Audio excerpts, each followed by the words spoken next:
As you can see, the flue's clearly had one or two issues. All that was just shoved up into the chimney stack, so there was no liner or anything. That was literally just straight up. Right guys, this morning we're taking out this old Meissen oil boiler. You can see it's all leaked and split. I think it's been leaking a while. I think money's a little bit on this job, and we're putting a new Worcester 1218 over there. So we need to sort all this pipe work out. We're going to make it fully pumped, obviously put our motorised valves and stuff on. We're actually leaving the cylinder. The cylinder's not long been replaced by another company. We're actually leaving that. I know it's not the best, but obviously sometimes circumstances dictate what you've got to do. Obviously all this flue and everything's coming out. You just got to be careful with asbestos and stuff like that on these old boilers. But yeah, we'll get it drained out. I've just popped up in the roof and just bung the header tank off. And we'll just put a hose pipe on, and we'll just tidy all the pipe work best we can. These are obviously our primaries going up to our cylinder. We've got a cylinder thermostat and stuff. It probably just works on the pump, and then there'll be our main heating flows. There's all TRVs and stuff already fitted in the house. So yeah, it's just a case of basically draining down, get the new boiler and everything set up. We'll obviously be putting new 5 valves. I would show you outside, but it's pouring it down. Typical morning around here. Flue out the wall, terminal guard, obviously all per regulations. As I say, the only thing we're not doing is that cylinder, because I don't know. I did quote to do it, but obviously if it's okay, obviously it'd be better with a proper base. You might have it done obviously once they've got a bit more money or whatever, but as I say, we just need to get the heating back on because they're elderly and obviously cold. So yeah, that's the plan anyway. Obviously yeah, we'll crack on. So my mate's just opening the drain off tap. Hopefully it works. I mean, if not, it's not too bad anyway, because Benny in the garage, I think he's actually got it running, to be fair, which is unusual, to be honest with you. So just having a look at, obviously, in order to make it fully pumped, we'll have to alter the cold feed and vent arrangement. So at the minute the vent comes off the top of the coil and the cold feed drops into the return. Obviously we'll make it like a H, but I'll show you that anyway. So yeah, should be okay, this one, to be fair.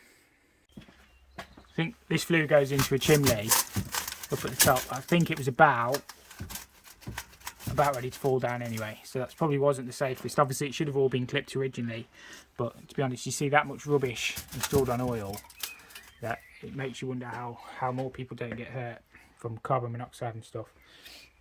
But yeah, as I say, we just got the hose running. We'll strip some of the weight off the boiler. Once it's drained, we'll disconnect the pipes and get this thing removed.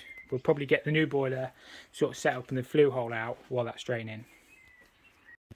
So the first thing I always do is just check my flue distance to clearances. Obviously we've got roughly 200mm to the centre of the flue, probably a bit less actually. And then if we look at the gap we've got to work with, we've got, bear with me a second, we've got 900 to the edge of the door, so we'll be perfect for the flue in theory, because the flue's a 6-inch, so the maximum flue is the edge of the flue will be there, and then we've still got our 600 to the door. And to be honest, the frame, we've got another 25mm on the frame if you wanted to count that, but technically the opening starts there, so we'll be perfect on that.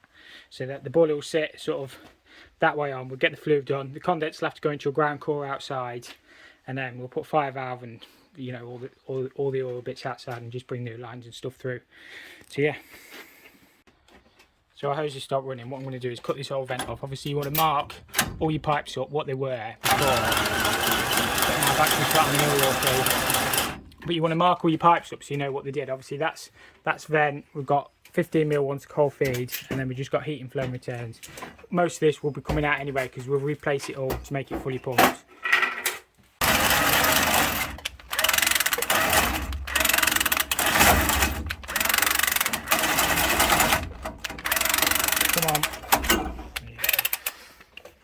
So yeah, it's just a case of cutting these off one at a time, and then we can get all this stripped out then. We'll probably replace it from this point just on the primaries then. You want to be super careful when you're disconnecting the old coils off, the old primary pipework off the coils, because you can make the cylinder bosses leak if you're not careful. It doesn't take a lot, and then you're in a little bit bothered. Obviously you always want to hold against yourself, but that one wasn't too bad, hopefully. And then that pipe will just pull out there. Beautiful. How tight's that one going to be? Extremely. It's turning the whole connection, I think, Jacob. You might be better off just cut it, mate. Yeah. Do you want to use the Milwaukee? I do.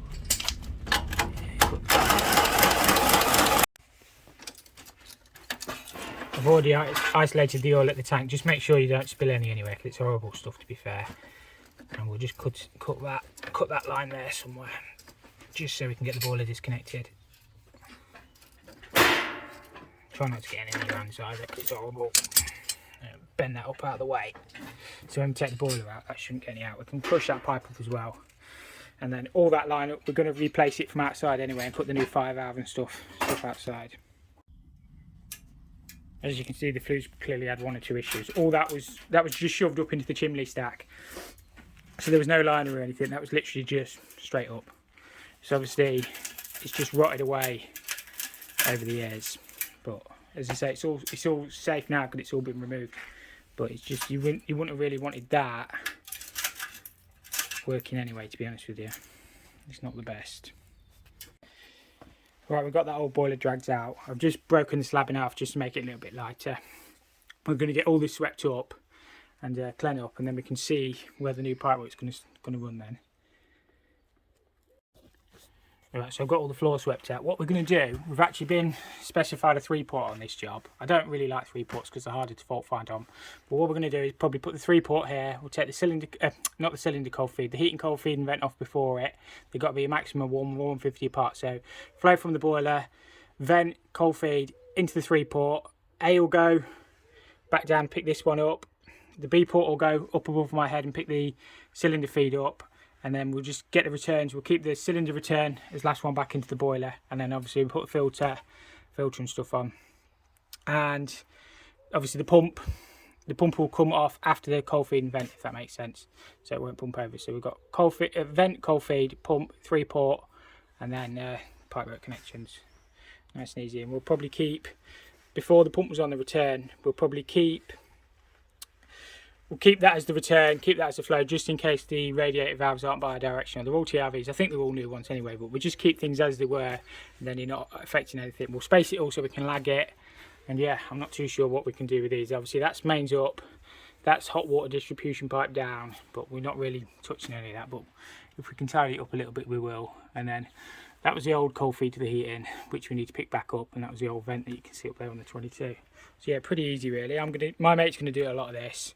I'm going to get all the flue hole drilled and everything, get all the oil line and stuff sorted. My mate's going to crack on with this. So I've just quickly drawn it out on the back of my ticket, how we're going to do this, just in case it wasn't clear. So boiler flow, first thing we're going to come off with is the vent, which will go over the tank. Cold feed within 150 mil, then the heating pump, then into the 3-port, which the B side will go to the hot water cylinder, and then the A side will go to the radiator circuit, and then the returns come from the radiator. Last one back into the cylinder, last one back into the boiler will be the cylinder connection. We'll put the filter here and then back into the boiler. So just in case you wasn't sure, that's just a standard open vented system then, which is fully pumped, everything on the right side. So if you put your pump there, all it would do is pump over. So you want your pump after on the neutral point of the system, and then into your 3-port. So my mate's starting on the pipework. One thing you've got to watch with the older properties, I can't get that back off again, sometimes it can be 3/4. This isn't actually, this is 22 mil, but obviously you'll never solder 3/4 to 22, so you have to use a converter, but this is straight 22 end feed. So it's just one thing you've got to watch on, certainly on the older houses. Around the 70s, I'm not 100% sure when it was changed over, but yeah, just something to watch out for. I've got a new core bit as well for my drill. So if anybody remembers my last video, my core bit was nearly smooth. Hopefully this one should last me like another 13 years. I'm going to get this oil line cut off outside. But what I'll do is I'll re-drill that hole so I can get a sleeving through. And we'll drill another hole for the fire valve pocket to go in. Because if you don't, it makes it awkward if you ever have to change your fire valve. Obviously, when I come to connect on, I'll have to cut this with a hacksaw because you can't get your insert in on the pipe. But just for the time being, we'll cut it with the pipe slice, if it'll turn. And then the electrician will have to bond all the oil line anyway. I think the fuse board's only in the garage anyway, so should be fine. We just have to get a bonding wire on. But hopefully that'll just cut, and then that in theory will pull out. Obviously try not to get oil on your hands, it is bad. I'll give these a wash in a second. Should have gloves on, I know. But we'll get that cut off. I will just give my hands a quick wash as well, and then we'll get the, as I say, I'll drill a new hole and then a new hole, and that'll sort that job. Right, I've washed my hands and put some gloves on now. I probably should have done that before, but we'll see if that oil line will pull out. I might just have to release it inside. It should pull out. Probably won't now, will it? Yeah, I'll get that cut inside, and then, as I say, I'll enlarge this hole so we can sleeve the pipe. I'll just get the new hole drilled for the 5-valve sleeve. Always drill them outside in, obviously, because if you make a mess on the inside, you know it's covered by the boiler. You don't want to be making a mess of the face brickwork. So that's fine. We'll put some overflow through, and then if you ever have to change your 5-valve, you can just pull it straight out then, nice and easy. What you want to do is measure your wall thickness for your flue hole, and then you can cut your sleeves exactly the right length. I know it sounds obvious, but it just saves you a few seconds. So we'll cut them both at 290, and then we can get the pipe sleeve to where it goes through the oil line. What you want to do is put all your connections into your boiler before you get it pushed back. It just makes it a little bit easier. To be fair, the return one's not too bad. It's these two. You have to bung off one of the flows on these, and they send you the bung, to be fair, what's to do. And your other one just goes in there. I just need a mail line out the van to 22. And we'll get that one tightened up. All I use is Loctite 55 on these, and they should be fine. Some of the connections can be quite tight though, to be fair. I can't even get that in left-handed. A bit more. Yeah, that should be fine. And then say that's the return. I just need to find a mail line in the van for the flow, and then we can get the boiler pushed back then. So that's the boiler wall position. I've already connected the condense in. I've drilled 1.5 inches through the wall and then just reduced it where I've gone into the boiler. I've got to put a condense core on the outside because there's no drain on this one. But yeah, always get your condense connected in first, because otherwise you really struggle. But the oil line should just push through the sleeves, hopefully. So obviously we've got our flow pipe, our return pipe, and that's our flue. So I need to take this bracket off, and then you just put the screws back in when you're rear fluing on these. So it should go straight through. And then obviously we'll have to make good the wall inside and out as per regulations. But yeah, they do slide quite well, to be fair. They are a little bit tricky, but not as bad as you think, really. So we've got it all nicely in the corner, and obviously the flue's plenty far enough away from the door, but I will double check the measurements, obviously. So it's just a case of swinging the pipes around. We've got all this gets panelled in. That's all that panel in there. So we're going to put the pump and the filter and everything in there. My mate's just sorting out the pipes. We're going to space them off as well so we can lag them. So yeah, hopefully it should be nice and easy. As I say, we'll try and tidy up the existing hot and colds and stuff as well, but you can only sort of do what you can do.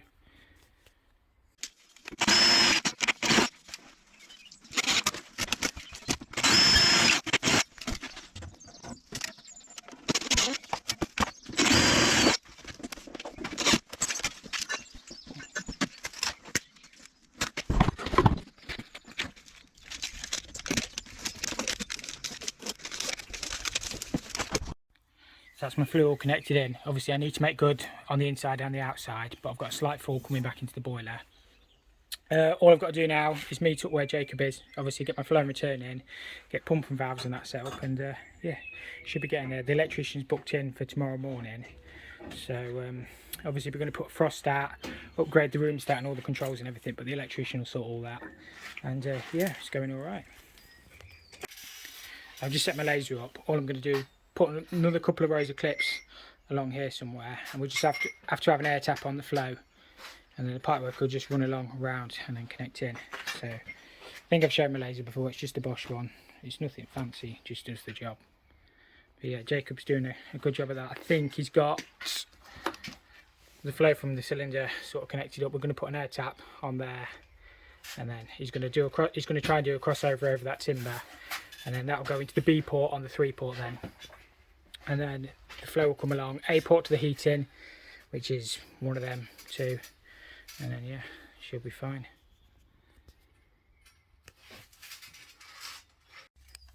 I'm using these space off bits for your clips. They just lock on, and then it just means you can get nice thick lagging on.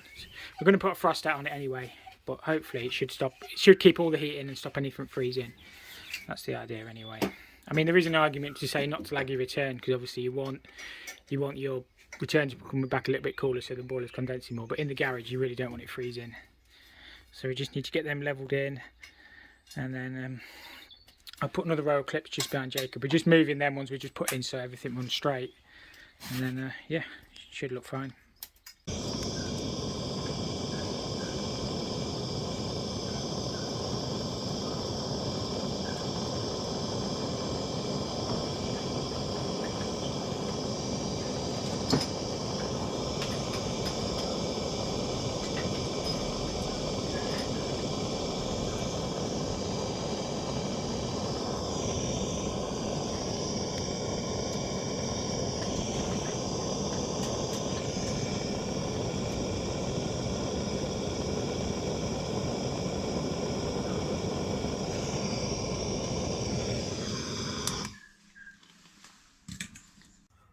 All I do is give it a little bit of white with blue roll, just a bit of damp blue roll. You can bush it with steel wool as well, but we're going to lag all that anyway, so it should be fine. As I say, it doesn't look a mess, it's just obviously not absolutely perfect, but it does the job.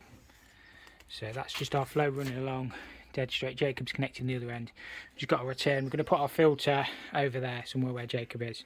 So I'll just get this return run along, and that's the boiler connections done then. Just got the oil line to do, and then we should be cooking on gas, or oil in this case. All I've done with my return is bent it around, and then straight along there we're going to put the filter over there somewhere, but what I'll probably do is put an air tap this side, just because we're dropping back down into the filter. We don't want air locking on that section of pipe, so I just put a manual bleed. But other than that, it's not looking too bad. I say we've got to lag all that yet, and just working the valves and stuff over there, but it's going alright, to be fair. I've just put a manual bleed on there, just so we can bleed it out the return if we need to. I don't think it would air lock, but it is technically a high point, because we're dropping back down into the filter. So we just need to tee the hot water return in, just on the other side of that filter, which is the return from the coil. So that everything's on the filter then. So it'll come off here, drop back down there, into there, and then we're just going to set the 3-port on the pump and everything up. But it's going okay. So I'm just outside setting my 5-valve up. These inserts are super tight to that copper for some reason. But what we got is a 95 degree 3-metre 5-valve. It's pretty standard. How these work is obviously if the boiler gets too hot, it flies the pin out. That's actually reset in a minute. So the pin will be in, and then it will pop out, and that will cut the oil supply off. So if there's a fire inside the appliance, it basically kills it off. So we just need to feed that through the top sleeve. Obviously I'll coil some more out, and then get that in, and then we just got to connect it up outside onto the existing line. But yeah, I don't know why them inserts are so tight onto that copper I've got, but they just are. Right, we just got that feeding through. It does go through there quite nicely, because obviously we sleeved it separately. The other thing I should mention is sometimes they'll ask for secondary filtration on the oil line. I can never really see the point when literally the tank, I'll show you. So the line's clipped along there, and then we've got a filter on the valve there, filter on the tank there, so it's literally running like 2 meters. And obviously it's a bunded tank. I know it's not compliant because obviously it's too close to the eaves and stuff. We just do our risk assessment for the tank. So yeah, I can never really see the point. Obviously if it's like a steel tank and it's all buried underground and it's all iron line and stuff, I would always put secondary filtration on, but I can never, as I say, I'm not going to do it here just because I don't really see the point. You know, that filter at the tank, we'll clean it out obviously, but it should capture all the rubbish going into the boiler. My mate's just getting all this pipe work in, and then he's just on his dinner actually at the minute. I think what he's going to do is put the pump there. We've got the vent, cold feed, pump into the 3-port. That one's going to come up, pick the hot water port up, which he's got a pipe in there. So B for bath, that's an easy way to remember it. A's going to drop down, feed the heat in. And then we just need to bring the primary return, it'll tee it into here. So that's the last one back into the boiler then. So it's all through the filter. So yeah, and then we'll have a look, see if we can tidy them pipes up as well. But yeah, should be fine to be fair. On these boilers, they do actually give you a holder for your 5-valve to go in, which lives just above, just in there basically. So they do fit, you just have to like prise them apart. I just need to tidy up the cable anyway. But yeah, that's where they should. And then in theory, if the burner was to ever catch fire, it will cut the feed off. So you get an arrow on your 5-valve, obviously direction. They do actually send your inserts, which you are required to fit. I will just do a little video anyway. I use held tight inserts. They go on there. I'll just use an elbow straight onto there in the wall, and that's all connected up. And then we'll just seal around them just so no bugs or drafts or anything can get in. But if you do ever need to change it, it's sleeved all the way through the wall, so nice and easy. So I've already got my inserts in the pipe. They're a little bit snug, but they're fine as long as you've got inserts in. And then all I do is put held tight on, and then your nut and olive. I'll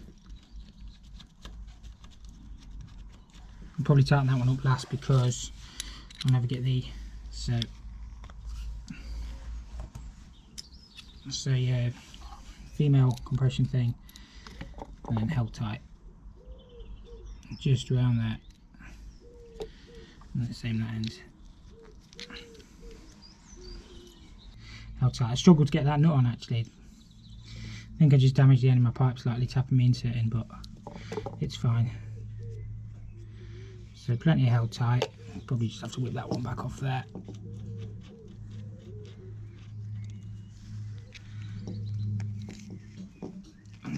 Hopefully it should go on. And all that lot should just go together then.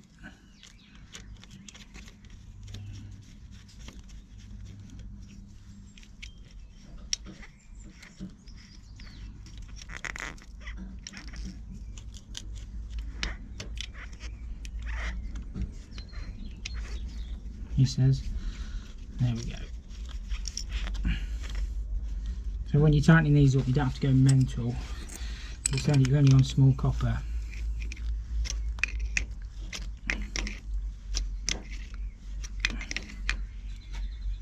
Just give them a nip. That's what your insert's there for, though.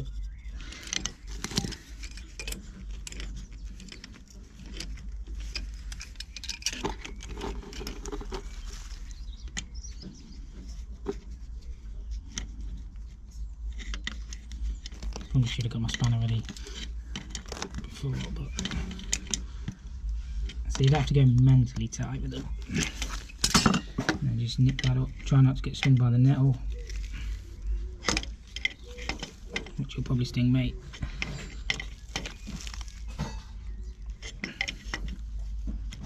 Oops.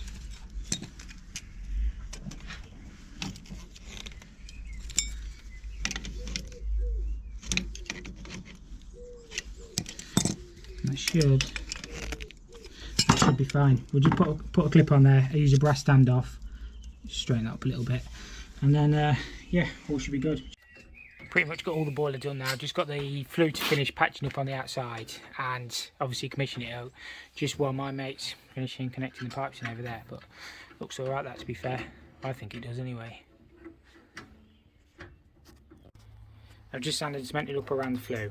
I didn't really film any of it because it just gets a bit boring. I've just got to put a terminal guard, obviously, because the flue's below 2 metres, so that'll fit somewhere like that. I don't know why they don't make them loops smaller so the screws will go straight in. Otherwise you have to use penny washers, which is a bit annoying, but it is what it is. So that'll go there. We've got plenty of distance to the door. We've got more than 600. I think it measures about 625 actually. So well within regs, and yeah, get this bit screwed on and we're getting there.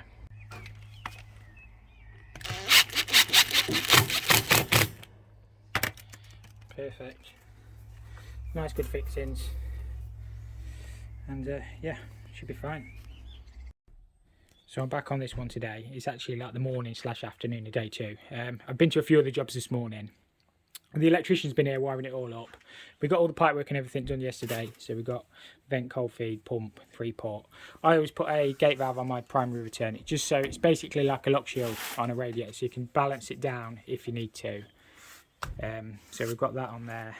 We've lagged all the pipes. I've just got a little bit of lagging to finish, obviously. We've lagged all the existing ones as well. I know we didn't do that, but it just tidies the job. But we're going to cable tie it all as well. We've got the magna cleanse ready to go. As soon as we get it finished wired, we can get that sorted. So yeah, I'll probably not film too much more. I'll probably show a video of the finished job, but just a little bit busy. And obviously I'll commission all the boiler. I've got my analyzer on charge ready to go. So yeah, it's just busy at the minute, but we'll get this one all sorted for the customer, make sure everything's working. And yeah, as I say, I'll get a shot of the finished job. I've just fired the boiler up. all the radiators are getting hot. We've just got our Magna cleanser. I just need to finish setting it up.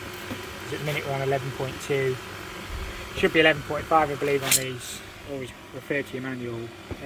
So we're on the top one, 1218. We've got a 0.4 80 degree EH nozzle in. So we want to be 11.5 CO2. And then we just need to set all the flow and return temperatures and everything up. Pretty much got all the lagging finished. Not looking too bad to be fair. Just got a couple of little bits to finish off on it. And yeah, pretty much done. So another one done and dusted hopefully. As I say, we're just going to let the Magna cleanser do its work. It's been on probably an hour or so, to be fair. It's not looking too mucky, there's a bit in it. We've already put some cleaner in, so we're going to put the inhibitor in obviously at the end. But yeah, hopefully another one all sorted for the customer. Right, we've finished all the lagging, it looks nice and neat. We've lagged all the existing pipework. I know we didn't do that, but it just tidies the job up. We've had the Magna cleanse on a little while now. It's been doing its work. We put some cleaner and an inhibitor in, if I can get my words out. It's been a long day. So yeah, we just let that do its work. All the boilers all commissioned and stuff. So we just need to check flow and return temperatures at radiators, and yeah, everything seems to be working. To be fair, so we've only done our best with the lagging. You can only sort of do what you can. But yeah, another one done, thankfully, because we're super busy at the minute, just trying to keep everybody happy, which is impossible at times. So yeah, if you did enjoy this video, if you could hit the like button, if you didn't, hit the dislike button, and I will see you all in the next episode. Thank you all for watching.